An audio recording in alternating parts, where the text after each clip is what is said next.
This video is sponsored by One Audio. So a lot of you guys know this channel or have stumbled on this channel because of my wireless earbuds reviews, but a lot of you may not know if I'm reaching for something wirelessly, 9 times out of 10, it's going to be an over-the-ear pair of wireless headphones. So I kind of figured today, let's just go ahead and do a video of my top 5 wireless headphones of all time. So that doesn't mean that these are like the newest, the latest and greatest, but throughout the time of wireless headphones, these are the 5 that have just always stood out, and I would still even recommend to this day. But before we get into that, let's go ahead and talk about today's sponsor, which is One Audio. And more specifically, we're going to talk about their new wireless DJ headphones, the Studio Max 2s. Now this pair is using studio grade tune drivers. It is both high-res wired and wireless certified, and it also has LDAC playback. But the trick that it has up its sleeve, other than its 120 hours of battery life, these come with an M2 transmitter, and it's using their Rapid Wheel Plus technology, and it just allows you the freedom to walk around and not have to rely on Bluetooth technology, which we all know can cut in and out. So it's a stronger connection. It also cuts down your latency to 9 milliseconds. And this is very important if you're a DJ, obviously, for transitions. But another thing that it was huge on is gaming and movies, because having that 9 millisecond response time is basically pretty much instant when it comes to games, and it's very good with movies, so you don't ever have to worry that the mouths are not in sync with what you're listening to. If you are interested in checking these out, I will have information linked in the description. And now let's get back to today's video. So before I get into the top 5, I do want to say that this is not full-on reviews for each one of these headphones, so don't expect all the technical specs, don't expect a full rundown. I just want to talk about 5 headphones or 5 wireless headphones that I've always been able to go to and why I think they have been amazing. Now, number 5, this is probably the newest one on the list, and this is the Bose QuietComfort Ultra series. You can find the original ones or the first gens for around $299.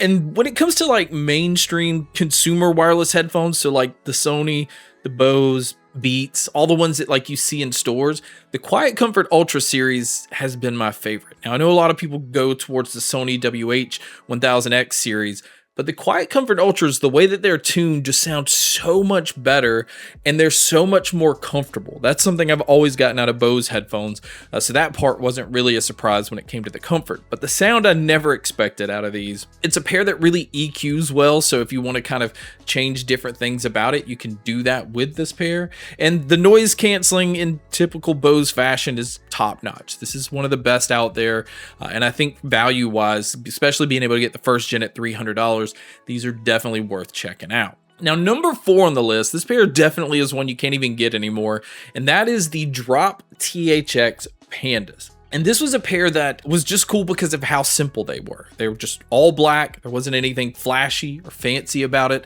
It was one of the first wireless pair of headphones that had planar magnetic drivers, and the little joystick that they use for controls was kind of cool, actually. The sounds that they use had like a retro gaming sound whenever you would turn it on, all that stuff. So I just kind of fell in love for it that way. But the sound quality of the planar drivers in a wireless pair of headphones just blew me away, because it was honestly the first thing that was a little bit different than all of the other ones that were always using, you know, your typical dynamic drivers. And the sound quality I just got engulfed with. It was clear, it was detailed, and it was just unlike anything else in the market. But they did have some Bluetooth issues. There was some updates with the headphones that kind of killed the Bluetooth in a lot of the headphones.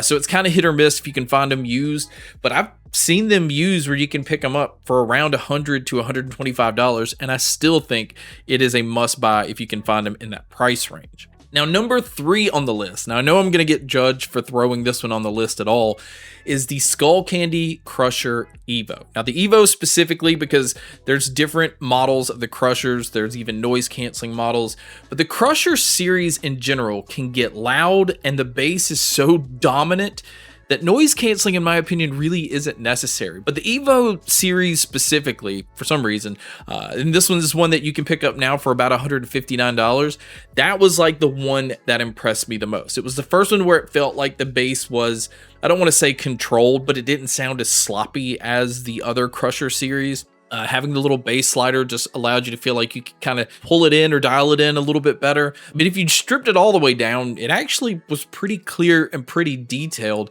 But just the second you even slightly bumped up the bass just becomes dominant, and it's honestly just a fun pair to listen to. If you've never listened to the Crusher series, especially if you're a bass head, I just honestly feel like you're missing out. I know if you're an audiophile, you're just going to automatically kind of like turn your nose up at this pair, which I understand, but it's just so fun to listen to. So I definitely think that the Skullcandy Crusher Evo deserves to be on this list. Now, the number 2 on the list, and this is the one that I use now the most. This is the one that I go to the most. There's just something about it that, again, I feel like stands out amongst all the other noise canceling wireless headphones that are out there, and that is the Shure Aonic 50 Gen 2s. The Shure Aonic 50s Gen 2 retail for about $350, so it kind of puts it right in the middle with all of the other wireless noise canceling headphones. Just don't expect the best noise canceling, because that is, probably the one downfall of this pair, but that's not something that's extremely important to me. Now, I originally fell in love with the Gen 1s when I heard them, because it was another one that was so detailed and clear that it didn't sound like Sony or Bose or Beats or anything like that. It was a breath of fresh air. The sound quality that I got out of those was incredible, but at times I did feel like the low end was lacking a little bit, and luckily that was something that they fixed in the Gen 2s. Just again, right off the bat, became like my favorite pair. It's comfortable, it's extremely well built, but it's giving you pretty close to studio grade sound in a pair of wireless noise canceling headphones that, if you look at them, they just kind of look like a normal consumer grade level noise canceling headphone. But the sound quality is by far better than any of the other ones that you can just go into a store and buy off the shelf. So that pair is, again, one that I listen to pretty much every day. Now, number 1 on the list, this, in my opinion, is the Audiophiles wireless headphones. I've recommended it more to audiophiles that are saying, hey, what if I want a wireless pair of headphones that I want closer to like the normal headphones that I use? And that is the Focal Bathys. It is not cheap, because it does come in at $599, but it is the only pair that I can say is truly almost like having a wired, expensive pair of headphones plugged into a studio amp, like at your desktop, but on the go, being able to listen to it wirelessly, getting the details, still getting some really good low end. It's just an impressive pair, and it just looks incredible, which, if you're on the go, some people care about that kind of thing. So it's nice that they look the way that they do. But they, in my opinion, are one of the best, if not the best sounding pair of wireless headphones out there. I have not tried the newest Sennheiser. I think it's the 630s. Probably getting the model wrong. Everybody has been raving about those, so maybe that is the pair. But for my top 5 list, I definitely had to put the Focal Bathys in at number 1. But guys, that wraps up my video on my top 5 wireless headphones of all time. Obviously, some people are probably going to have some issues with some of these, but throughout the years, I just feel like all of these stood out for their own reason. So I kind of wanted to do a video just kind of explaining why I chose these 5 and why I would still recommend them. But if there are any that you think I should check out, or any that you obviously are maybe your own personal favorites, definitely let me know in the comments section. And again, I would like to thank One Audio for sponsoring today's video. So definitely make sure to check out their new Studio Max 2, which I will have linked in the description. But thank you so much for checking out this video. Thank you so much for checking out all the other videos. And as always, make sure to stay tuned for more.